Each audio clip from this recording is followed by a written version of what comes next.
हूँ मे 25 तारीख आप सीधा देखुं कौ भाई भाव वर्षार लगी रही लघुचाप जनित वर्षा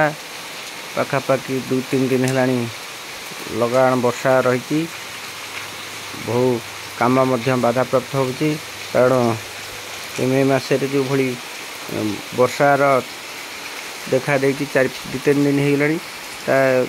जाफल लोक मैंने जनजीवन बस्तव्यस्त सहित गृहपालित पशुपक्षी बहु असुविधार सम्मुखीन होती जहाँ पाग सूचना देती 2 दिन धरी ये वर्षा कंटिन्यू एवं ये वर्षा फल बहुत किसी फसल पनीपरिया फसल नष्ट होबार आशंका रही देखिपे सीधा सड़क विजुअल कौ भाई भाव वर्षार होची वर्षा केते जोर होची आपण माने यूट्यूब अनुमान कर।